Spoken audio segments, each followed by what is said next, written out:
Is anybody still there? We're still here. Okay, I thought it froze up for a second. I don't believe we have anybody from the public, do we?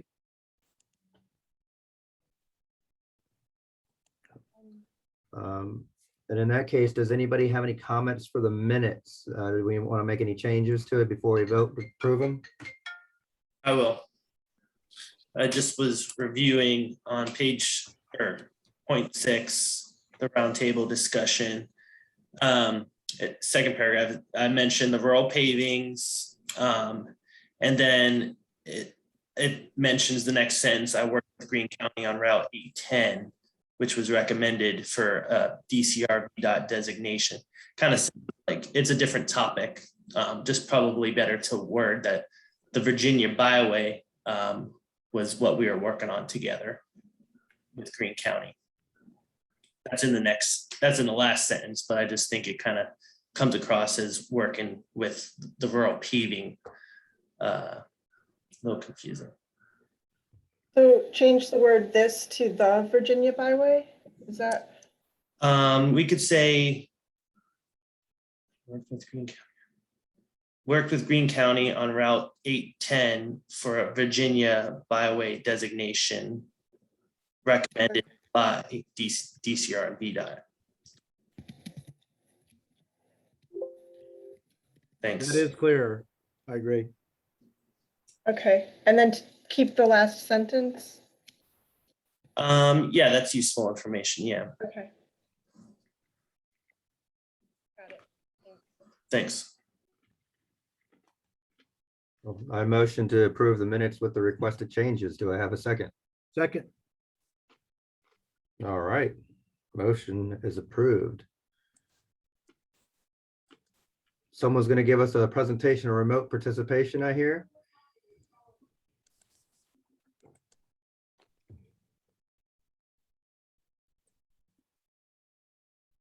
Sorry, I was looking at the agenda. Oh no, was that me or you, Lucinda? That was you. Okay.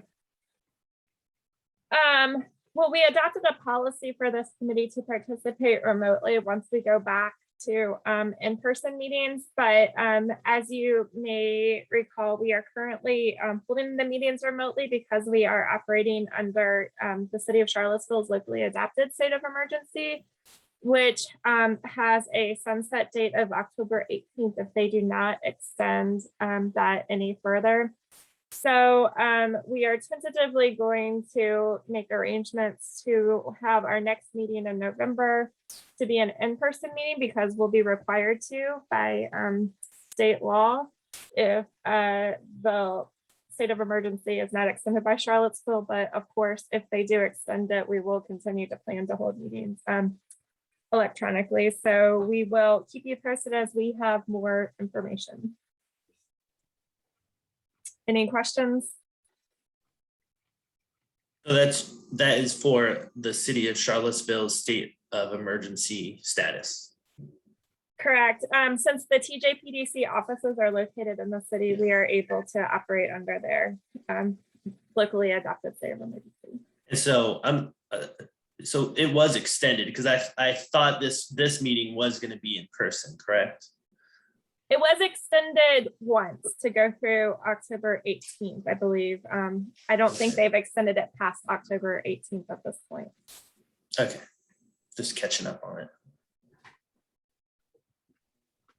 All right, well, I'm going to go grab or politely ask if my deputy zoning minister has some free time so she can give us information on subdivisions and private streets for our conversation. So I'll be right back.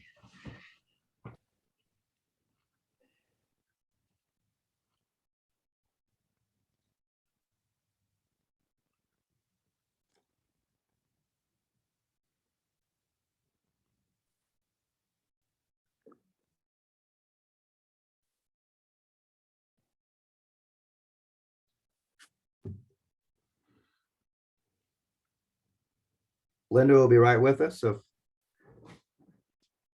if Jim, do you want to remind us what we're discussing today about subdivision and private streets? Well, the topic came up just in general about how each county deals with private streets. And so I had sent forward, I don't know if anybody's seen copies, but very simply in Greene County, we require public roads for most subdivisions. However, in the rural areas, there are situations, small lot subdivisions, certain exemptions where you can have multiple residences on a private road. And in Greene County, at least, there's a lot of people that enjoy the rural lifestyle, live up in the mountains, and they don't mind living on a private street. And we didn't want to take that away from being an option in Greene County. We support the right to choose to live on a private street. We also wanted to make certain that everyone that moved on a private street was aware that they were moving on a private street and what that means. So we have very basic standards for the street itself. We require a 30-foot right-of-way and minimal gravel. But the key thing for us was requiring with the deed for every house that's on a private road, a private road maintenance agreement. And it outlines all of the things that are part of that agreement. It includes just general information that this is a private road. It's not built to state standards. It won't be turned over to state standards unless someone chooses to build it to state standards, and that it's maintained, it's operated, it's paid for by the private road owners by agreement, and they have to have certain criteria. How is it funded? How is it maintained? And there's, I believe it's, well, I have it in front of me. It's like 13 different criteria that they have to put into a private road agreement and include with every parcel. And so that's really the basic way that we decided that we would deal with it in Greene County. We would allow it, but make sure by deed, everybody understood and make sure that there was a plan in place to fund and maintain that road in perpetuity.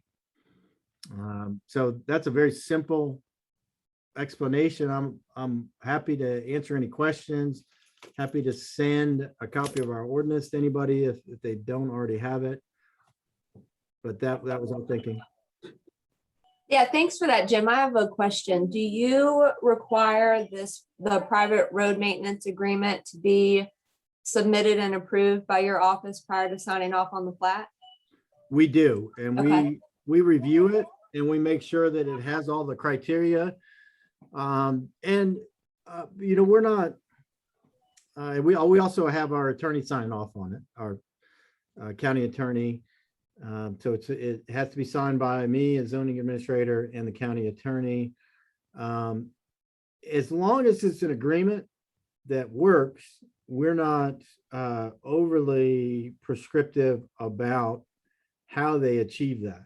So some of them plan for the maintenance to be handled in a certain way, in a certain time frame by each individual property owner to the road frontage they have in front of their house. Other people have a different formal way of describing that. As long as it's an agreed upon standard that meets that criteria, we check off the list. Thanks.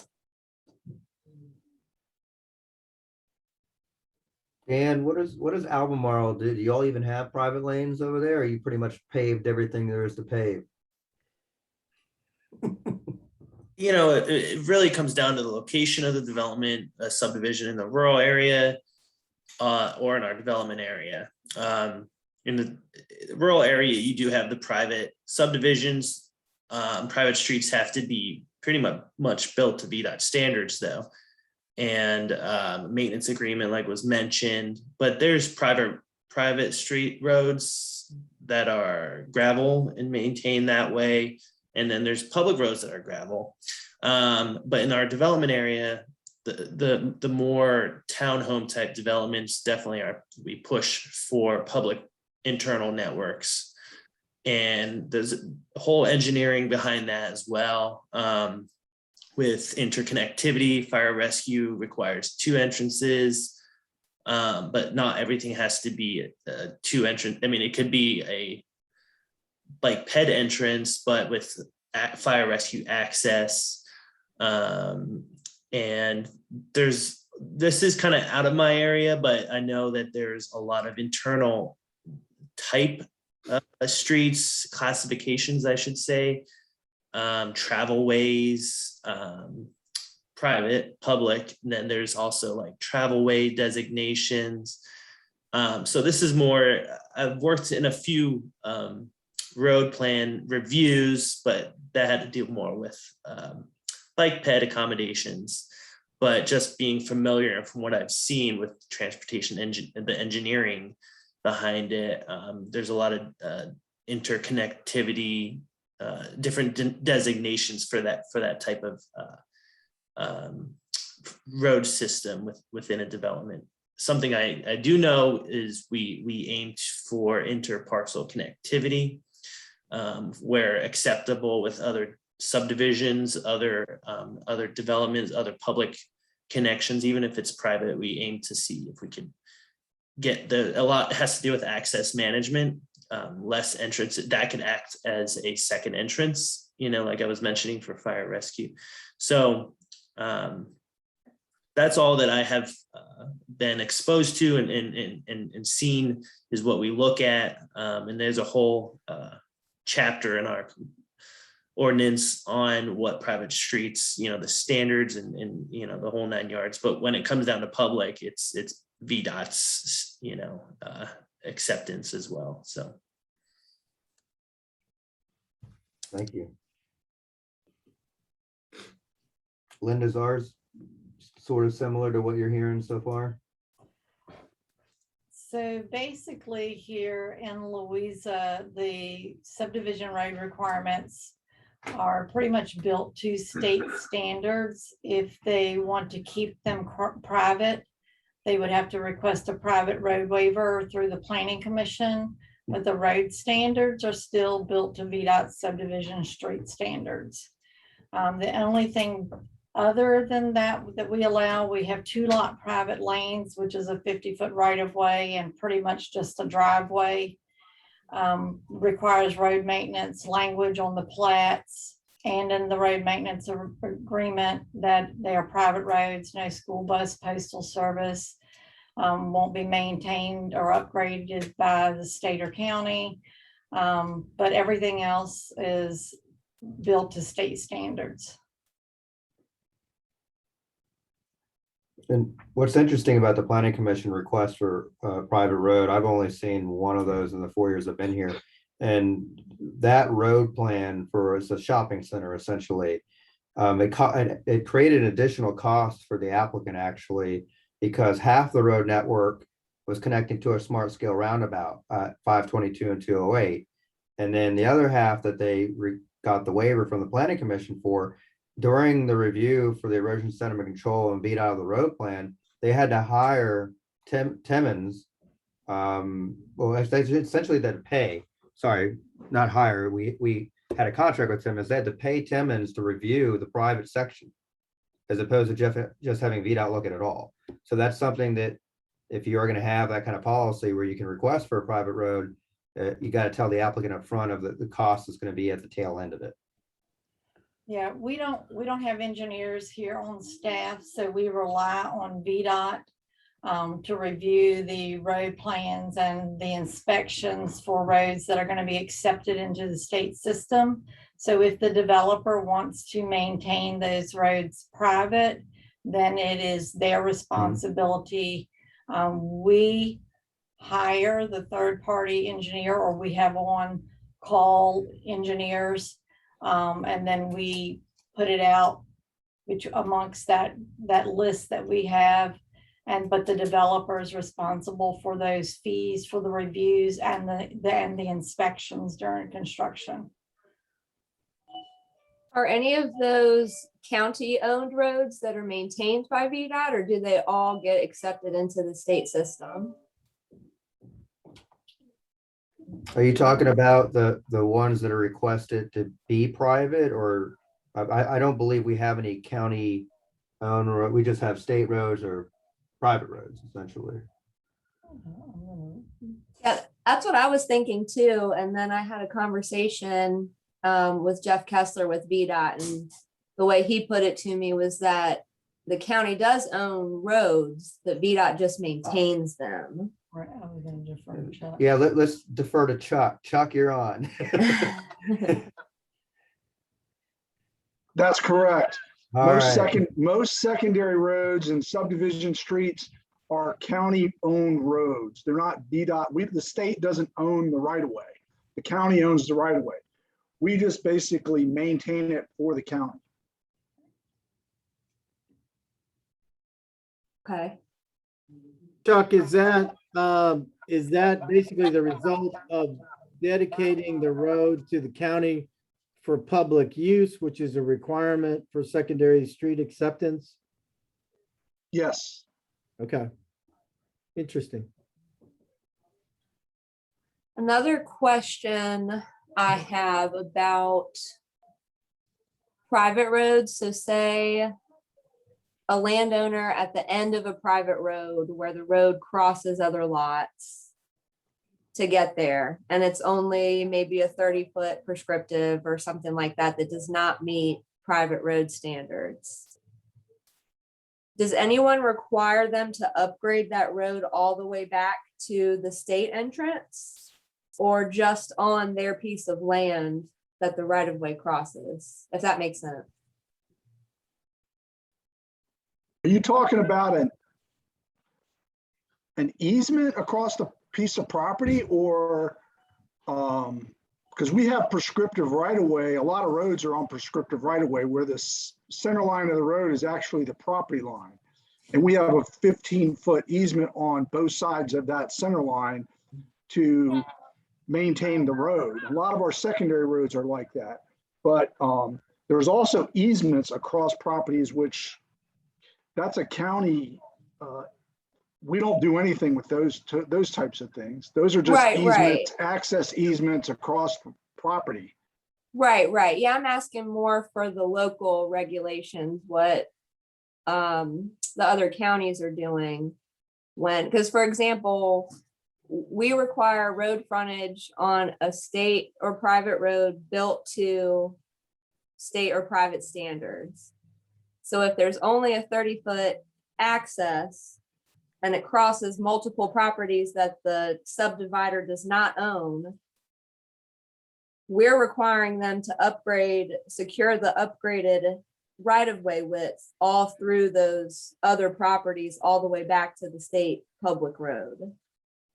I have a question. Is that actually codified in your ordinance that's required, or is that more of a policy from the board? It's something that we've hashed out with the county attorney, or have tried to.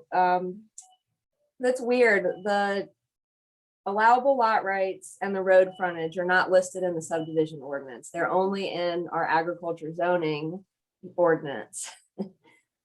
So what it says in there is lots require 125 feet of road frontage on a state or private road built to state or private standards. So that's been the interpretation with our county attorney, is that right of way or that access would need to be upgraded the whole way back to the county road, even if it crosses multiple properties that the subdivider doesn't own. That's where I keep getting stuck, is requiring that. But I was just curious if anyone else did that on a local level. So in Louisa, we had a major ordinance rewrite that was adopted in February of this year, and pretty much all of our districts were very simple, required state road frontage for new divisions or roads built to state standards for new subdivisions. Our agricultural district was a little bit different in that prior to February, it required frontage on an existing state road, and there were minimum road frontage requirements for that, or on a newly created public or private street, which would be either a subdivision street built to VDOT standards or using that 2-lot private lane process that I was talking about earlier.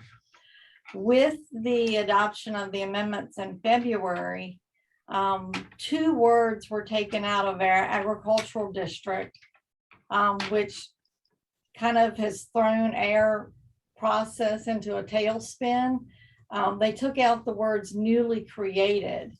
So now we have many older private road subdivisions where those lots could potentially be divided based on the frontage requirements, but there were no other regulations adopted of how to make that work.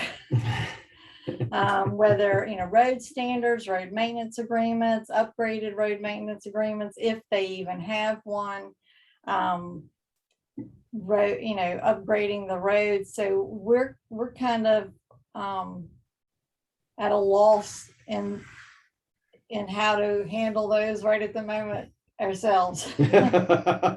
Well, you definitely keep us updated, because I think that's Okay. exactly what we're dealing with. You as well. Yeah. Also, nice to meet you, Linda. You as well. Fluvanna, how you doing over there? Yeah, hey Tom, this is Douglas, and also have John Michael on the Zoom meeting. Hey, He's one of John. our new planners. Welcome. Being here in January, he'll be here a year, so I'm kind of grooming him to. Well, we've been doing a lot of transportation and other tower and solar stuff with him throughout his time so far, but kind of grooming him to be our transportation planner here.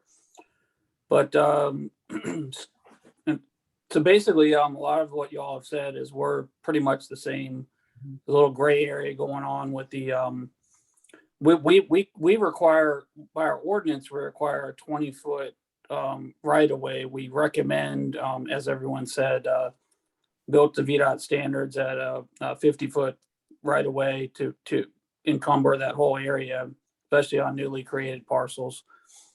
I think the best thing that I've learned in the almost 3, going on 3 years being here, between working in Richmond and Charlottesville, is when I came here, we had five parcels on for the county's perspective and 5 for VDOT on a private road. That would be the maximum.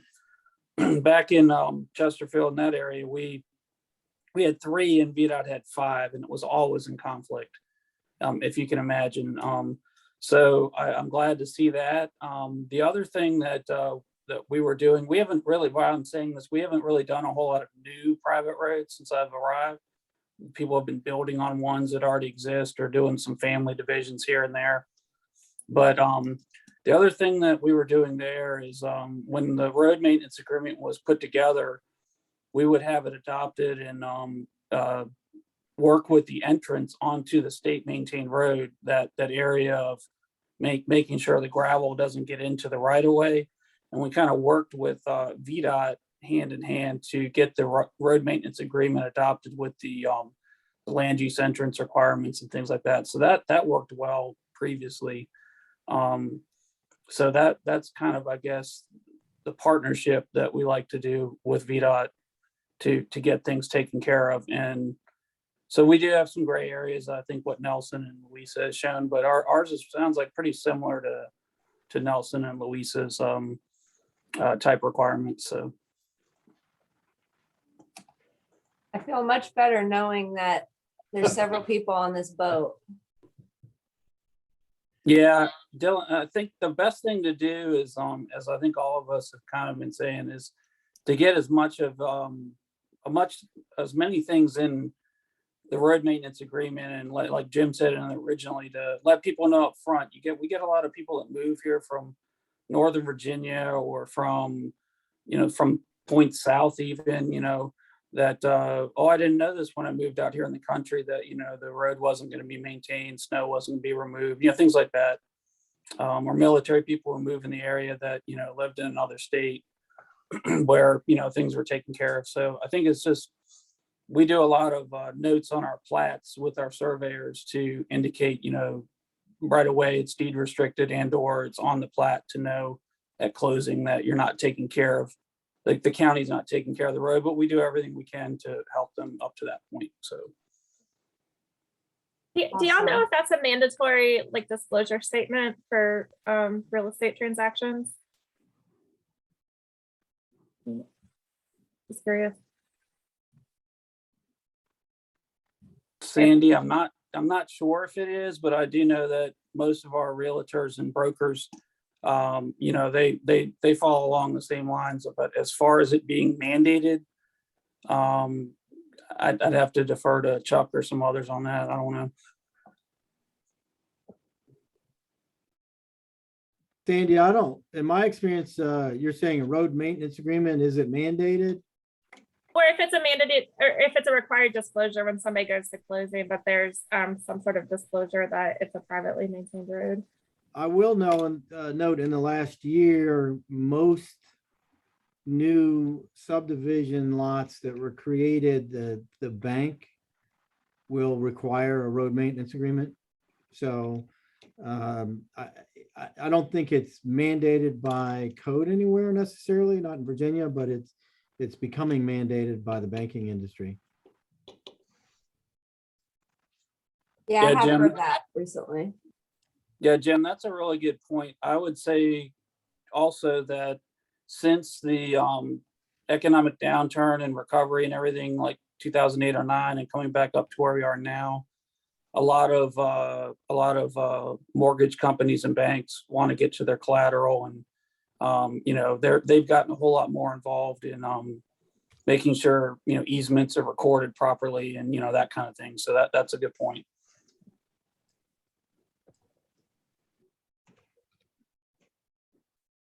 Jim, I think you got more than you bargained for in your topic of conversation today. I think Dylan asked about it and I said I would share what we did. So I'll blame Dylan. I'm happy to take that one. We should have our RFP for the comp plan finally going out by the end of this month. So part of it was asking for recommendations for our zoning and subdivision ordinances too, to align them. So I'm looking forward to it. And Dylan, I think in a similar answer to what you do in Greene, we require any extension of a road to require everybody to agree on a road maintenance agreement, or else the plat can't be approved. So it's a roundabout way to get to the same point that's written in our ordinance, but it's not as direct as what you were asking.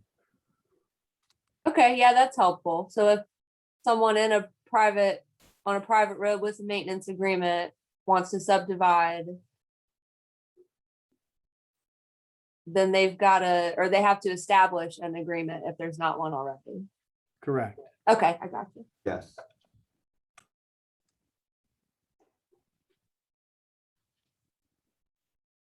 Does anybody have more questions on this subject for the group?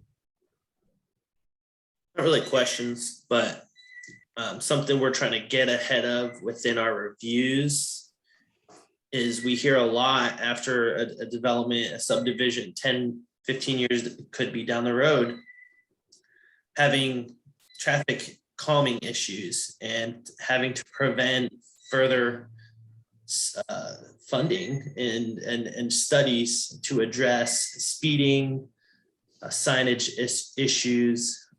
So we're trying to see how to implement where appropriate with VDOT. If within a development, within road plans, where it would be acceptable for potential speed bumps or anything of that sort that could help alleviate speeding concerns down the road for future transportation planners. Roundabouts. We heard you. We heard you. I didn't hear what Chuck said. I said roundabouts. Oh, hey, if it meets the width, right? If a developer could build, yeah. Well, mini roundabouts will do the same thing. So, and they can be done with almost within the intersection. Right, and there's some developments here that were built 15 years ago that have roundabouts and it's still serving well, you know? So yeah, I agree with you, Chuck. Chuck, do I have to do a J-turn to get into the roundabout? How does that fit in with the other planning?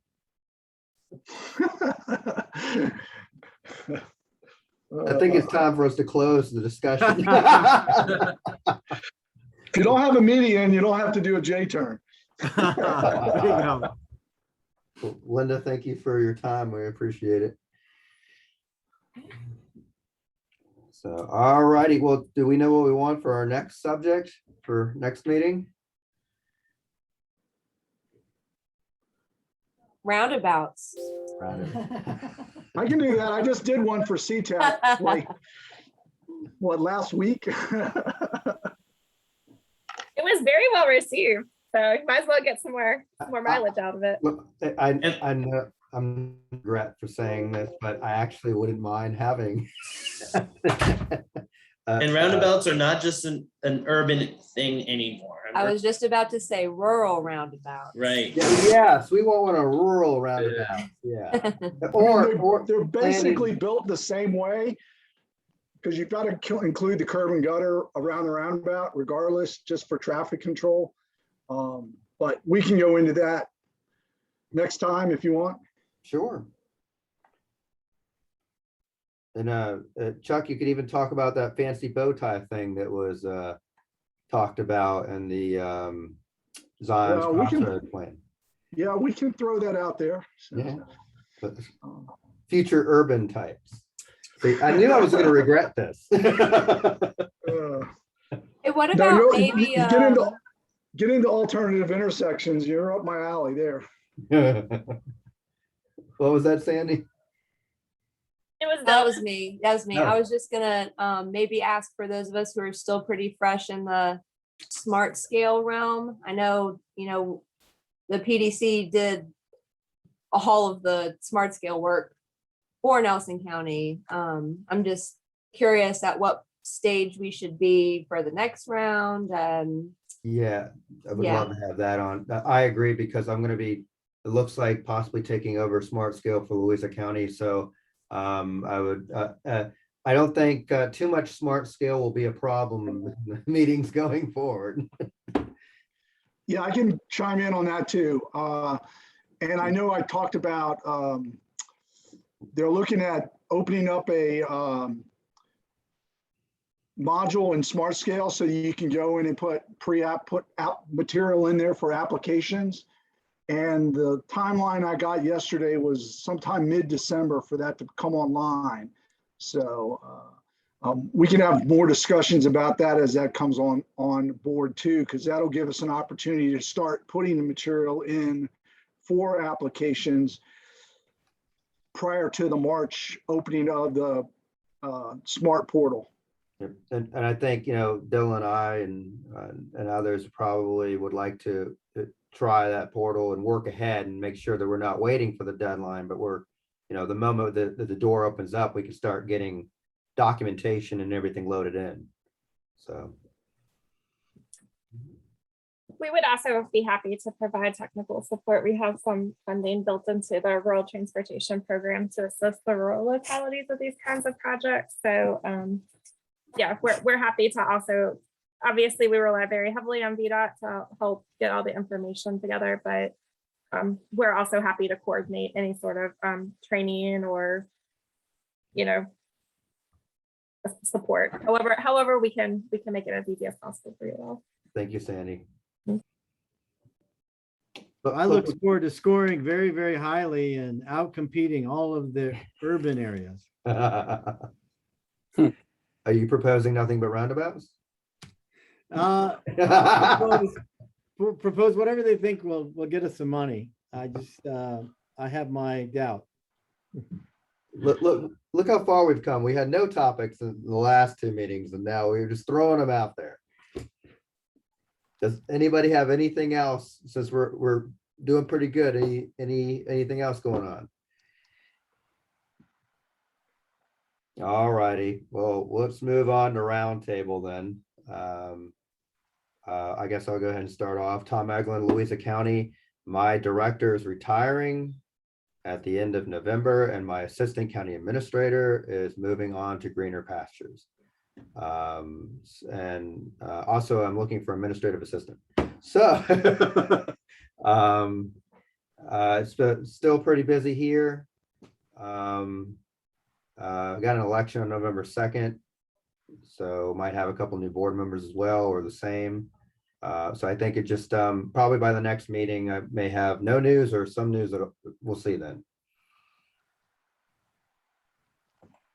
I already gave you guys my big update.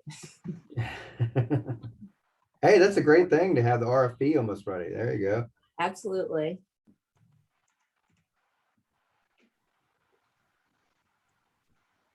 No big updates from Greene, just usual every day, keeping the ball rolling and trying to get to the important stuff that never seems to have enough time.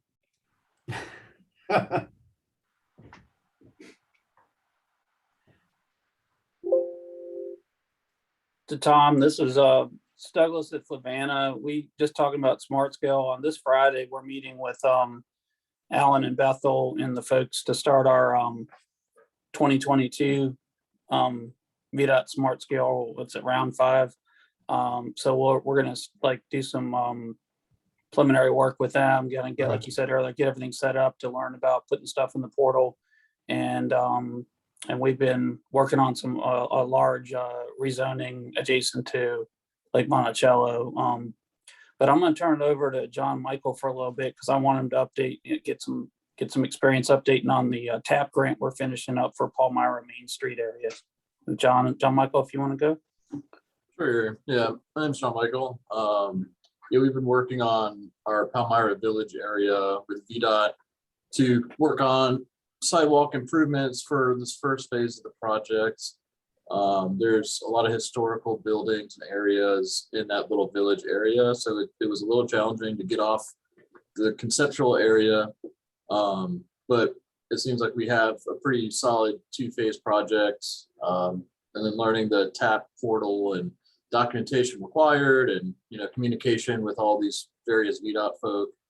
I will say VDOT has been extremely great in terms of helping us learn and get off the ground with this TAP grant process. There's a lot that goes into it, and we've been working a lot with Thomas Fitzpatrick. He's been a very, very helpful guy. So yeah, that's pretty much the bulk of what I've been working on with the transportation at the moment. It's kind of my first project. I think the second phase of this project that we're working on will have a little bit more of the transportation side. The first side is kind of just cleaning up and connecting the area, and the next part will be working with the businesses to get more parking and more logical traffic flow. So yeah, that's pretty much it for that. And then be working with Douglas on some other larger scale, smart scale stuff in the future. So look forward to learning a little bit more about it and see what projects come down the line. Thank you. All right, that's us from Fluvanna. Thanks. Thank you. For Albemarle, basically, we have a lot of planning initiatives underway. 29 North Corridor planning, that's in collaboration with Greene County.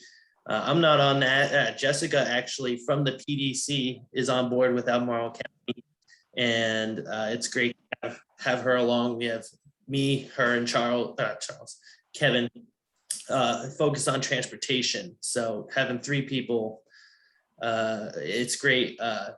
It's a good balance. And so she's been more involved with those meetings. We also have a corridor study through a consultant on a railroad connecting 29 North into the city. And we have a lot of public engagement right now this week. And last week we had some meetings to gain feedback and And we'll be taking that information back to the CAC, Community Advisory Committee. And what else is there? You know, we're starting smart scale already discussions with the board, with the MPO, and got a lot of rezonings that we're reviewing. Lot recently coming in. So that's basically the month in a review.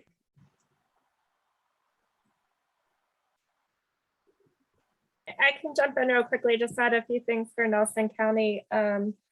We've been working with Nelson County on 2 TAP grants that we'll be submitting by October 1st. And then Nelson also has a pipeline project that they're working on in Livingston, looking at the intersection in on US 29. So there should also be a smart scale project that's developed out of that project once that is completed. And then Lucinda, you should probably give some transit updates, right? So we're, Dan mentioned the 29 North study, which is a corridor study from Airport Road to up through Ruckersville to Deerfield Drive. And last week we had a public comment period. It's the first of 2 public comment periods that we'll have. We have a survey that's open till the end of the month. And the existing conditions report is up on the website as well. They're starting to work on alternatives for that. The transit vision plan is a vision plan study for the entire Region 10 area. And that's starting up. We're going to be having a stakeholder meeting that some of you will be invited to.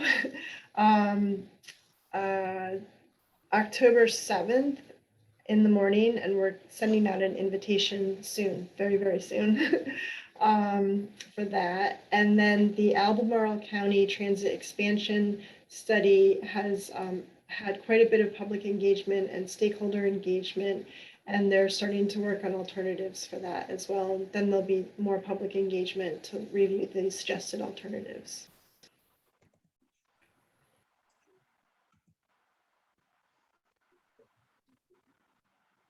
I had just one other thing was, is there any other counties submitting for revenue sharing? I think that's deadline is next week. And I think we have 2, yeah, we have two applications considering. I didn't know if there's another county involved with that either. We'll consider it if you let us borrow some money.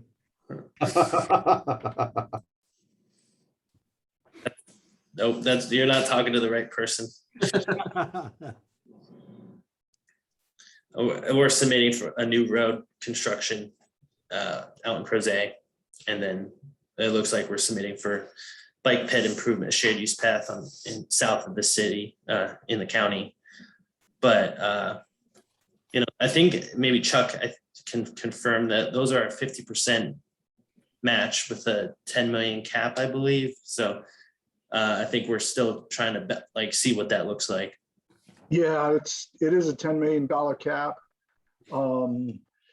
And that's $5 million per year. So it's $10 million over the 2-year cycle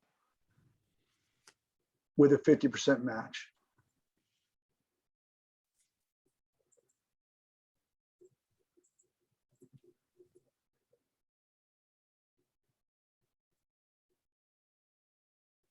So Crozet is going to be an interesting one. Sorry. No, that's all right. I was just, yeah, I mean, I think you heard we had a meeting, we had a meeting with the revenue sharing guys from VDOT. You know, we had to really iron some things out for the 2 applications. Yeah, it'll be interesting to see what happens. Yeah, we had a meeting yesterday actually on it to talk about the Crozet project. So okay, more information we'll probably hear soon. That's right. We're waiting for more information. That's right. Thanks for the.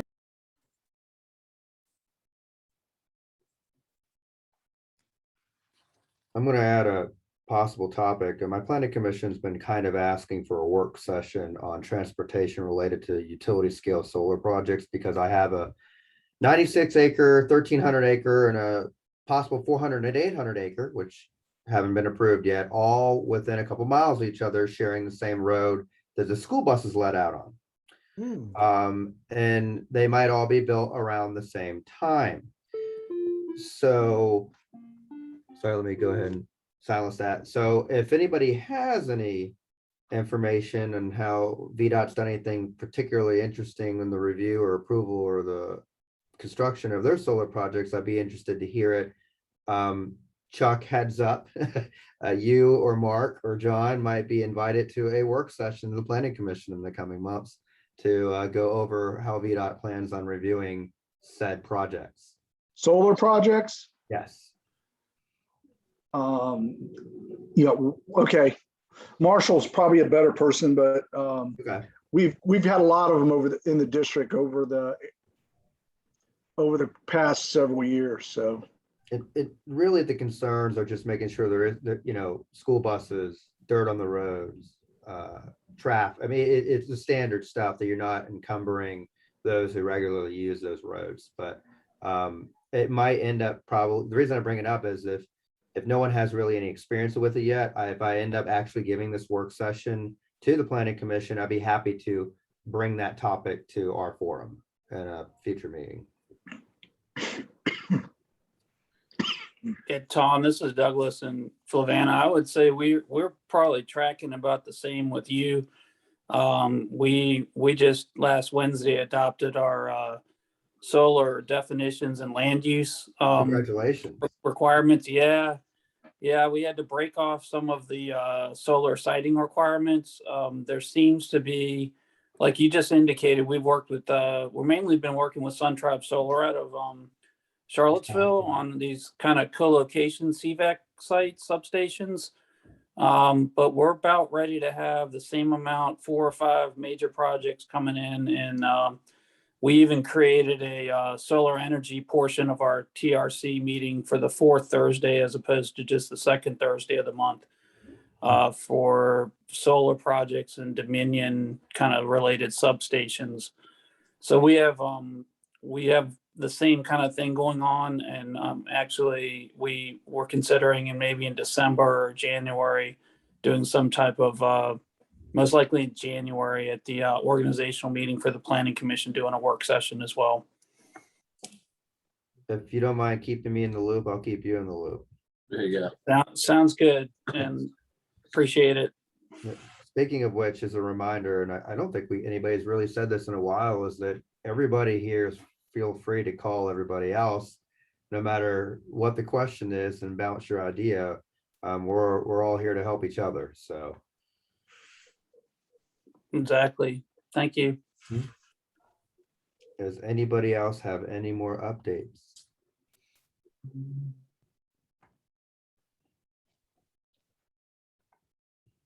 Sandy, is there anything you want to discuss before we start to adjourn the meeting?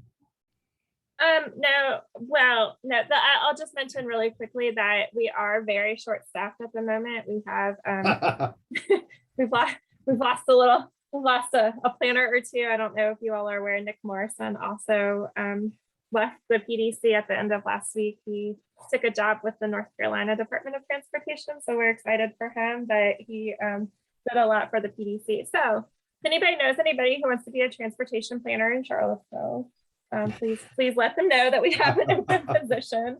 We'll probably be sharing some other open positions here shortly. But yeah, we obviously have to prioritize our work a little bit for the moment, but we're looking forward, once we're fully staffed, to get back into the swing of things and make up for any lost time. So just wanted to make sure that was all on your radar. We understand.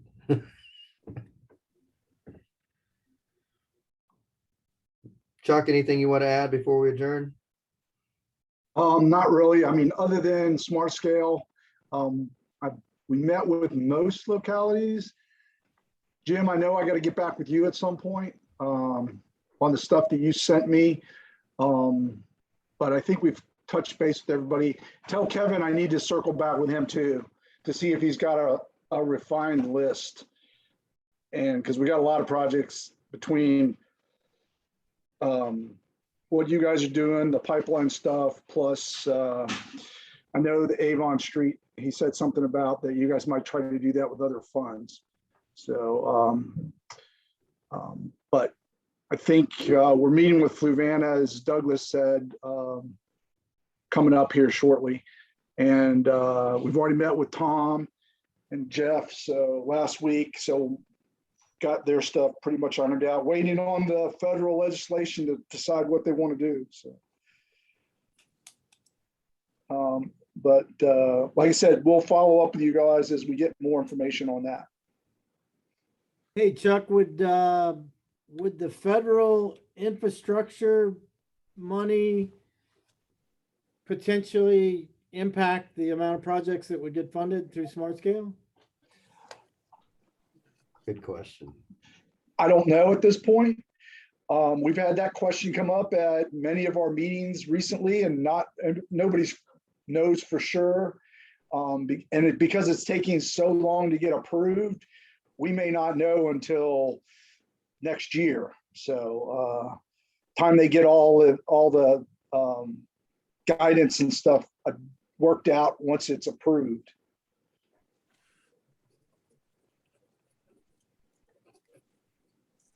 Well, I want to thank everybody for coming out today. I don't think anybody from the public joined us. So unless someone's got something to add, I'll motion to adjourn. I'll second. Thank you, everybody. We'll see you in person next time. All right. So nice meeting everyone. Thank Yeah. you. Nice meeting you. Bye, everyone. Thanks, everyone. Bye. Have a good Bye. afternoon. Bye-bye.